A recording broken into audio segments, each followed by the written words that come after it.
Welcome to another episode of the Product Coalition podcast. This is the London series. I'm really excited to be joined today by James Charlesworth. Hi. And another James, my co-host, James Woodley. Hello. And we're looking forward to chatting about tech debt, which is going to be good because we've got product, non-product, engineering all in the room. So I'm looking forward to this session. So first of all, I need to give a shout out for the location host for all of the London series, which is Digital Directories. Digital Directories is a legal startup which provides a platform for people to make informed decisions about legal issues and contact legal experts. Originally founded in Paris in 2015, the French site has over 3,500 lawyers, and due to its success, a sister site in Belgium was launched in 2018, followed by Italy and the UK in 2019. Now, this tour and every episode on this tour is dedicated to raising awareness and funds for the bushfire-affected communities of Australia and the wildlife as well. So if you do enjoy this show, please consider helping out those causes by visiting bushfire.productcoalition.com. I'm going to be visiting 5 cities, interviewing over 50 passionate product people like James to gain insights, knowledge and experience to share with you, the global Product Coalition community. If you've just discovered Product Coalition, welcome. We're a global community of over 500,000 readers, 6,000 Slack members and thousands of podcast listeners. Now, before we get stuck in, I must give a huge thanks to the following brands and people that have made significant contributions to the fundraiser so far. UserPilot is a code-free user onboarding and adoption tool designed especially for product management teams. UserPilot helps to increase conversion, user retention rates and reduce churn by guiding new users to their first aha moment with interactive walkthroughs, contextual product tours and onboarding checklists. It allows product managers to build fully customizable, behavior-triggered in-app experiences with a simple visual editor. Head over to userpilot.com to book yourself a demo and grab a free trial. Shobit Chugh is the Intentional Product Manager. Shobit is a product manager at Google and helps product managers become product leaders and have careers that they can be proud of. Go to intentionalproductmanager.com and sign up for Shobit's free class on the habits that turn product managers into exceptional product leaders and help them move through their careers fast. Convincing users to adopt new features is hard. When you're only communicating with them via email and blog posts, it's even harder to get traction. Product-led teams like Mixpanel and Flexport know that the best time and place to capture engagement is when a user is already inside the product. That's why they use Chameleon to drive feature adoption, build onboarding flows, and gather user feedback. This is all possible without code, so engineers can focus on developing what customers really need next. Try Chameleon's product success platform at trychameleon.com/success. There's 2 other individuals that I'd like to thank, which is Rich Mironov and Chris Miles for their personal donations. So James, welcome. Hi. Looking forward to chatting about tech debt. I'm hoping we're going to get a good audience on this one as well. It's the first time I've heard looking forward to and tech debt in the same sentence in a while, to be honest. But yeah. Very true, very true. Now, before we get stuck in the Melbourne series, we had a locals guide as a bit of an icebreaker. In the Sydney series, it was a pub quiz. For London, we found some products, and the game is, was it invented in London or not? Interesting. All right. So, do you want to go first? Yeah, sure. James? No, you go first. Go on, you're the host. Yeah, okay, all right. So, the dual flush toilet. Dual flush. Dual flush, not your standard. That's not the S-bend. Poor man's one flush. Dual flush. The dual flush. I don't know, but I do have a question about the dual flush. Right. Which of the buttons is the large flush? Is it the large button or is it the small button because that's the one you wouldn't push? Interesting. Yeah, right. Wow. I've always wondered this. I've always wondered if the large button is the one that you're more likely to push, therefore it's the small flush. That's a great way for saving water, though. Yeah. The reverse psychology flush. Big button, big flush. Well, I Is it thought so. though? I thought so. don't But know. I would say the opposite. I don't know the answer to your question, though. I actually don't know. I'm going Take to a say guess. no, it wasn't invented in London. Where do you think? Oh, Wales. Wales. Why Wales? A lot of water, haven't they? We've got a lot of water going along. There's a lot of flushing. Okay. Well, you'd be right to say not London. Right. So you do get a point for that. The dual flush toilet was invented in Australia. Oh, okay. And my friend, the internet, the evidence line on this is, what would a dinky die Aussie, and that was the best I'm going to give you as an Aussie accent, by the way, article be without the mention of a dunny? The water-saving dual flush toilet was invented by Caramar in 1981. I'm probably going to get some feedback from some plumbers or something as to whether it's pronounced Caramar or something else, but 1981, so quite a recent invention. Right, James, over to you. Go on in. So to continue the toilet theme, the coin-operated loo. The coin operator. London or not? That's a thing. Yeah, London. I'm going to say London. That sounds like the kind of thing they'd do in public toilets. Correct. Is it? 2 for 2. Nice. As quaint euphemisms go, spending a penny is about as far from reality as you can get, but it originates from this fragrant city. London can proudly claim to be responsible for the world's first public pay toilets. John Neville Maskelyne, a Victorian inventor and performing magician, created a coin operating lock for lavatory doors. Of course, inflation has meant that it now costs at least 30 pennies to spend 1 penny, if indeed you can find a public convenience in London. They're vanishing faster than Maskelyne's no doubt lovely stage assistants. I wonder if being a magician was part of the marketing of Maybe. Yeah. paying for going to the toilet. The magic of spending a penny. Was the angle there? Okay, next up, James, if you had to pop down to Buckingham Palace for tea with the Queen, just out of interest, would you choose a cab, a tube, a ride share, a bike, a scooter, or walk? Probably a bike. Yeah. Boris bike, or as we call them now, Sadiq cycles. I would jump on one of those and cycle down Whitehall. In any weather? Pretty much, yeah. Yeah? Why not? Turn up to meet Liz? It's fine. In any condition. All good, all good. And what is your favourite London landmark? Oh, that's an interesting one. I would say it's a bit obvious, but Tower Bridge. Tower Bridge has got one of those, it's got this really nice thing about it where it's an engineering structure. It's made out of steel, but it's got this beautiful cladding to make it look like it fits in with the natural scenery. And I think there's something cool about that. There's something cool about something being really functional underneath, but looking nice on the outside. So yeah, I like that's that. my favorite. Nice. Yeah. Cool. All right, let's get stuck into talking about tech debt. Yeah. Do you mind getting us going though by sharing your sort of career progression today and how we can then jump into how tech debt has been part of that career? So, I mean, I'm an engineer by trade. I've been an engineer for about 15 years. I started off in traditional engineering, doing kind of like factories and oil rig systems and stuff like that. And then slowly made the transition into a kind of modern web-based tech company. And now work on a price comparison website just over the road, actually, in Holborn. And so in terms of product, which I think your listeners will be more interested in, I've worked with all kinds of different product managers and product teams and people that do the job of a product manager but aren't necessarily product managers. So, you know, in the olden days, there was very rarely a product team. So it's usually just somebody putting on that hat for a bit. And then I've seen that kind of evolve into a specific person and then a specific team and then a whole mythology. Awesome. So, yeah. Awesome. And you two Jameses have got some shared experience as well together. Yes. So James was in one of my engineering teams. Right. Okay. In a previous life at a tech startup. Right. Okay. Doing price comparison stuff for conveyancing. Cool. Yeah. Cool. Yeah. Good co-worker over here. Yeah. Believe it. No. Speak your mind, why don't you? He's a great guy, obviously. Yeah. Well, he agreed to come back, so hopefully you've made a good impression. Yeah. Nice one. Okay. Thank you for sharing that history. So today we're going to chat about tech debt, and it's obviously a meaningful topic to anyone that's any part of product. Really, it impacts everything from infrastructure systems all the way up to UX design and what the customers are seeing and how it's impacting them. So obviously any part of the product journey, really. Why did you want to talk about tech debt today, James? Tech debt is one of those things that I think it's a lot of people don't hear about tech debt until it becomes a problem. Like, do you remember the first time you heard the term tech debt? And do you remember tell us, can you remember how long ago was it? Tech debt was probably 2000 and I'm trying to think of in my career where it probably resonates, probably 2011. 2012, yeah. And in what context did you hear about technical debt? So, complete rebuild. Yeah. Looking at a complete rebuild. And where the conversation was actually looking at, have we got so much tech debt that we've got technical bankruptcy? Yeah. And that's the thing though, because tech debt as a concept, I think it's from about 1992. It was originally supposed to be a good thing. It was originally supposed to be a tool. Like, obviously everyone knows tech debt is a thing that grinds organizations to a halt, but it was originally a way for you to be able to borrow a little bit of time, borrow a little bit of flexibility in return for having some debt that you pay off later on. The problem is people never paid it off. So that's when it becomes an issue. So if you're doing we do a lot of experiment-driven product design. So the playbook is supposed to go, you can't have an idea for a feature. And what you want to do is validate it. It's the build, measure, learn thing, right? So you want to validate that feature as quickly as possible.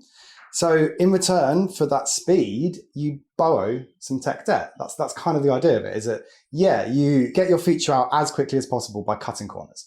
don't test stuff properly. Maybe you don't support Internet Explorer. You cut corners as much as possible in order to get your feature out in a week as opposed to 4 weeks, so that you can start that process of measuring it, gathering data, working out whether it's actually worth going ahead with that feature. Now, that's actually a good thing. That works really well. That means you've borrowed some technical debt. You've got your feature in some kind of testable form. Yeah, it's not going to be great, but it will work to the ability that you can measure from it. And then you can make the decision to go back and pay off all the tech debt and do your feature properly.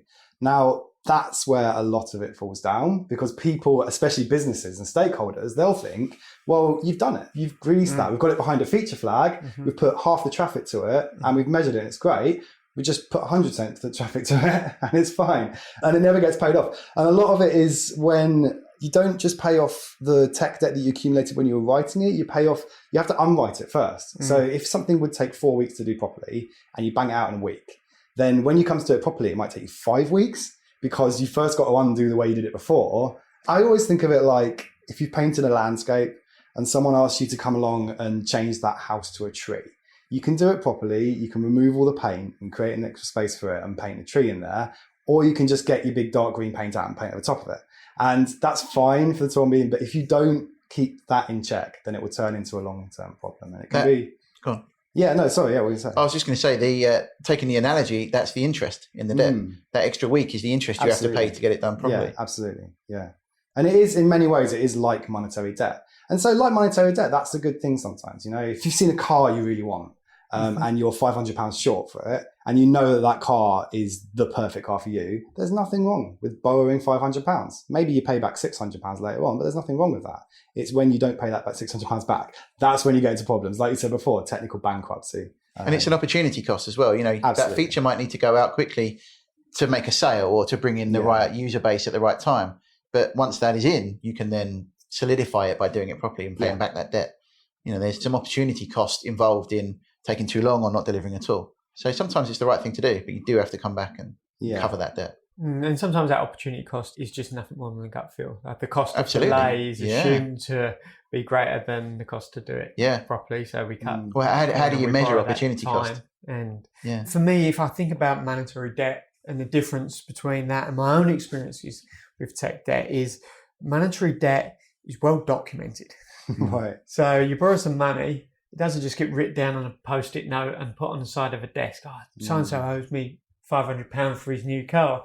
To continue that, it's loaded, logged, documented. Sometimes there's quite a lot of qualification has to go into making sure this debt is right for you and you are the right person for it. But with technical debt, it's a bit like an IOU that does get written down as a post-it note and it gets lost. And do you know what? Why not? Why not treat it like that? Why not do it properly? Plan for it to happen, document it, all that sort of stuff. It's very interesting to do an affordability study on your product to see if it can afford the debt you're about to take on. And team, I suppose, product and team. Yeah, no, that is it is an interesting point. So technical debt can be seen as debt that the engineering team have borrowed, not debt that the product collective have borrowed. That's one of my personal gripes with technical debt. It is seen as a dev problem. It's seen as an engineering problem. And it isn't. And it certainly isn't when it brings an organization to a halt. But I think it's the process of accumulating it is usually only really felt and known by the engineering team. And a lot of people hide it. I mean, there's 3 types of technical debt, right? There's technical debt that you do deliberately, which is what we've just been talking about, where you've deliberately cut corners to get something out. And then there's technical debt that you do by accident, because maybe the requirements have changed halfway through and you've built something that wasn't quite fit for purpose. And so you've had to change track a little bit and you end up with something that isn't the perfect tool for the job. So that's kind of accidental technical debt. That's the kind of thing you need to keep on top of. And then there's technical debt you can't control, which is third parties changing their APIs, like an operating system upgrade, a database upgrade, the security patch that needs to happen, that sort of thing. Again, there's nothing you can do about that. That last one is felt almost exclusively by engineering teams, I think. Like if a security issue happens and we need to all drop hands and get something, or a live bug happens or something like that, it's nearly always the engineering team that fix it. And so it's nearly always the engineering team that feel the brunt of that. And I think the problem of it comes down when the engineering team don't properly communicate the impact that this stuff's happening. They don't properly communicate what they're doing. They just say, oh, we've had this issue. We need to spend a week fixing our database up. And they're not, that's it. They leave it at that. And the business owners have to make a decision of, well, okay, I guess we'll give you that week. But there's not enough two-way communication going on, I don't think. So. And have you seen, sort of, if we think about debt, normally it's a number. So there's a description of the debt, and then there's a number associated with debt. Yeah. Have you used sizing or anything historically to try and control it and maintain it? So this is it. I mean, it has to go into issue tracking systems. It has to end up on your backlog. The most success I've had with technical debt is when we've done that, where we've literally sized it. I've read people that will have a wall of technical debt and they'll post-it notes on the wall and they'll say, oh, this, because it's visible to the whole company then. And then on each post-it note, you will do like t-shirt sizing like you do for any other ticket. And it goes onto your backlog like any other ticket. And it becomes work in your workflow, just like a feature or something like that. So yeah, that's one of those things that can really help, as I said before, like the visibility between engineering and the rest of the business. Engineering teams need to be much more visible about what's going on, how much work is required to fix it, so that other people, and often it's product managers that have to make the call of whether it's worth fixing. Well, that's the next part. I suppose the first two bits there of the puzzle are probably the easy part. One part is documenting it, and that's either down to time or laziness as to why that may not be done. Yeah. So that's sort of quite easy to overcome. Drop it into a backlog, also quite easy to do. But then the difficult conversation starts, which is prioritization. Yeah. So what's your thoughts around that then when you're looking at how do you fit tech debt into and alongside new value creation? I think it all comes down to communication. So when it comes to planning tickets for a product that a product designer's come up with, it's usually quite clear in the product manager's head what is involved in that. Like maybe not all of the technical work, it's not clear, but it's usually clear of priorities, for example. It's usually clear of which of these two parts of a feature are priority. But when it comes to tech debt, you've only really got your engineers to go by. If they say this is more important than this should take priority over this, there's no two-way communication there. There's no product managers going, okay, well, I can make a judgment call, because they're just doing what you say. They're just saying, oh, we'll set aside a day a week where you can do tech debt, basically do what you want. And I think the solution is to fix that communication problem. I've always felt that in general, product managers are better communicators than engineers. I think it's part of your job, right? It's part of being a good product manager is being able to communicate a concept and be able to get information from other people. And you do that with customers, you do that with end users all the time, even directly or indirectly through data tools and stuff.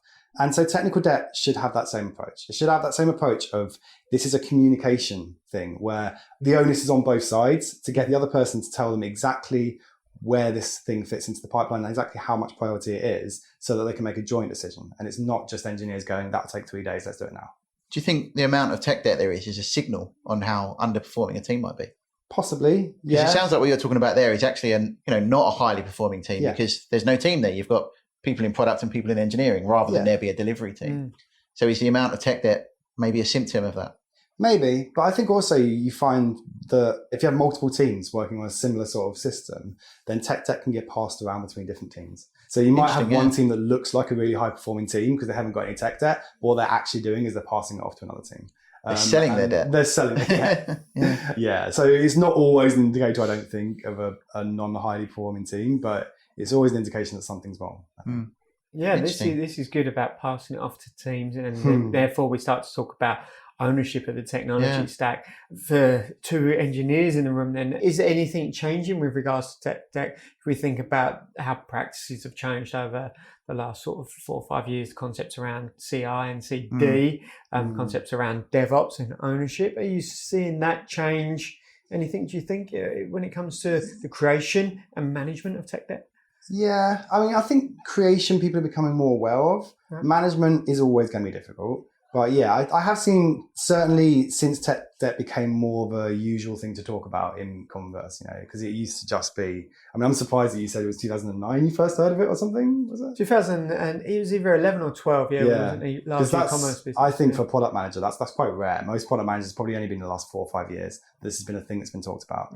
So that's good. That's something I have noticed. People are talking about it. Even if not everybody in your business fully understands what it is, they don't understand the ins and outs of it, people are talking about it. And that's the first step. So yeah, that's definitely changed. I think in the current, it's fashionable to build things like microservices and service-oriented architectures and like you say, CI/CD and everything, because things are being broken down a lot more. You can take ownership in a stronger way. You're not going to be writing in a line of code one day that someone you've never spoken to is going to be amending tomorrow.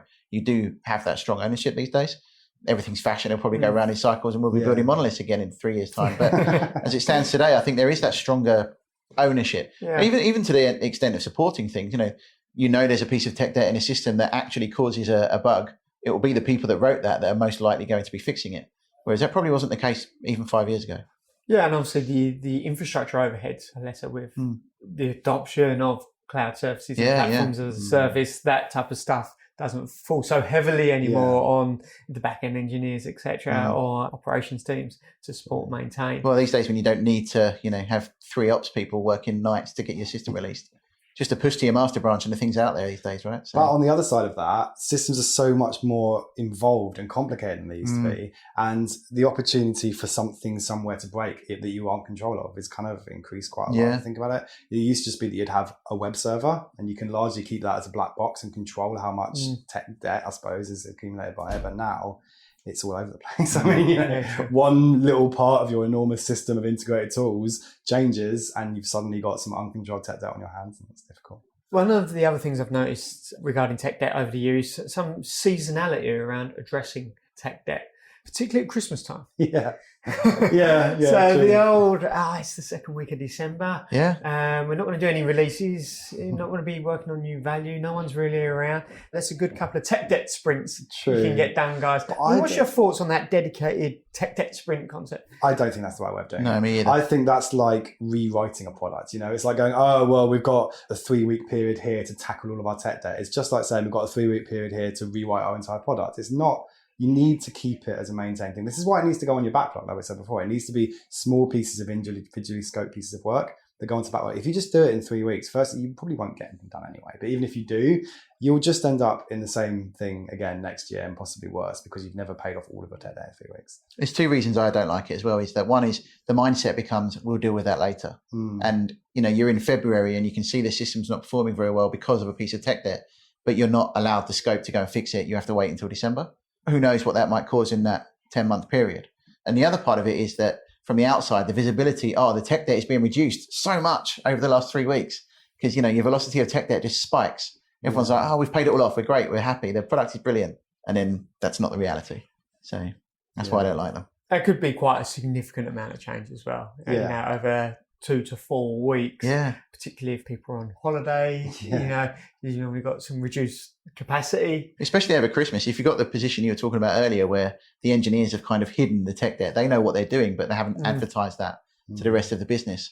They might make an inadvertent change that someone who would have been around and could have stopped or at least had an input in are not there to help. So that's a talking point, the hidden tech debt. Yeah, the hidden tech debt, I think it must come from a lack of trust. Right. So the way I see it, a product manager is the voice of the customer, and as a result of that, almost it's a kind of curse of that, customers don't care if your database isn't on the latest version. Customers don't care if your code isn't readable, and so kind of by extension of that, product managers can often come across as also not caring.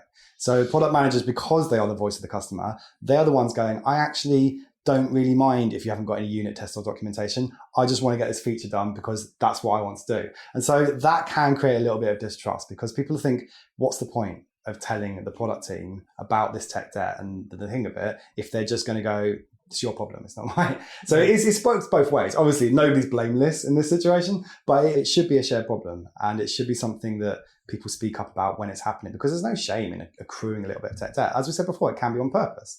And it's just transparency and communication is important. I think that's separate lenses, isn't it? Someone looks at value through the lens of the customer. They want a new feature, whereas more so the engineering team probably looks at value as it's more stable, it's faster, it performs better, or it's security patched or whatever it would be. Like you say, the product managers are looking through the lens of the customer who don't care that it's on the latest service pack. They don't. Until it breaks, obviously. And then everybody cares. But that then comes, for me, that's about, as a product manager, ownership and being proud of the quality of your product, even though your customers can't see what's in it. And I think that transcends beyond software. To be the Apple product manager, to care about what's gone into the hardware of an Apple device and that it was created in ethical ways and those types of concepts. Yeah. Not all consumers are going to care or buy a product because of that, but it's all about the quality of the product and how it got to being produced. I think also it's a question of who is your audience here. So as a product manager, you've probably got two audiences. You've got your users and the rest of the business, engineering team included. So you could be knowing your customer of the engineering team who really want to fix this problem because it makes their lives easier. You could prioritize that against the lens of or the audience of the customer as well. So what's the best way to raise tech debt? If we think about raising it, creating a conversation around it, documenting it, when's the most effective way to ensure it is paid off rapidly? From my experience, we've tried loads of different things. We have regular meetings every 2 weeks that are dedicated to just talking about tech debt. Right. And it's the kind of meetings that we're trying to get more product people involved with, again, so that it doesn't just become a silo. So that, talking about it is obviously the first thing, scoping out the work, identifying which parts are worth doing and which parts aren't. Because let's face it, a lot of software developers can be a little bit finicky and they can be a little bit, then it's never perfect. They're often perfectionists. If you say to them, how long do you need to make the code as nice as you want it to be? They'll turn around and say a year and a half. And so it is working out exactly what really does need to be done and managing tech debt. There's always going to be tech debt. You can't get rid of it. Don't listen to anyone that says, I've got the perfect solution for getting rid of tech debt. It's not possible. You just need to make sure that it's not going up to the point where, as you said before, technical bankruptcy. That's what you need to avoid. So you need to get to a point where you can still innovate on features and you're not being ground down by it. So it's that pragmatic approach, isn't it? An old manager of mine said tech debt is made the second the line of code is written.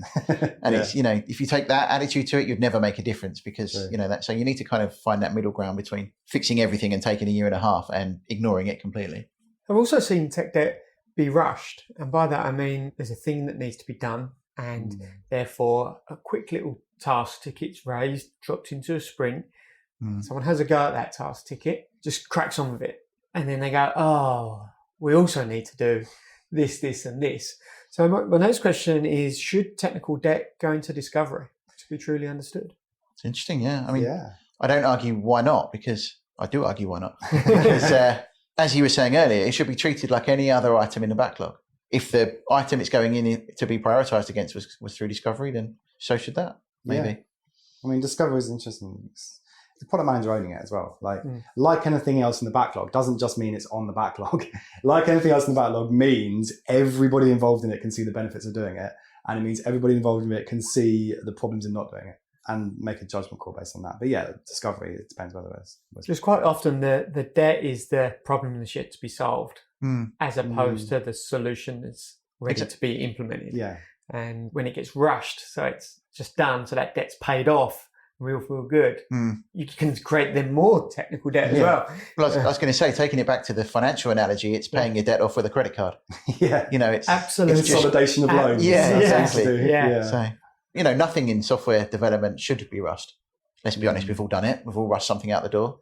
But even the fixing of technical debt, fixing bugs, writing features, it should be done the right way. So if there's an engineer listening to this, they know about a ton of tech debt and maybe it's not on the backlog or it is and it just sits there like almost like zombie debt, it's just there and can't get traction. What steps do they need to take? How do you get healthier from this debt perspective? You need to be honest about it. You need to be honest with the product team and say, this is the effect the tech debt's having. So if you talk about metrics you can measure for tech debt, I've always thought a really good metric, your usual stuff, like your lead time and cycle time on tickets and stuff like that will be affected by tech debt. But there's lots of other things that can cause your cadence to drop. So you can't necessarily go, oh, the cadence is going down, therefore we've got lots of tech debt. But one thing you can look at that I found is a very valuable metric is how long does it take to get a release out?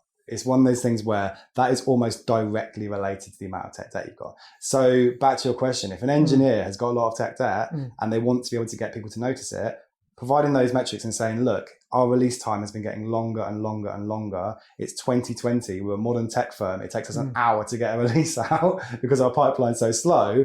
They're numbers. And then you've got data. And then you can say, this is exactly proof of our tech debt. Nothing else is causing this. It's not negligence. It's just slowly rotting away of the ecosystem that needs to be addressed. And this is the ticket I've got that will solve it.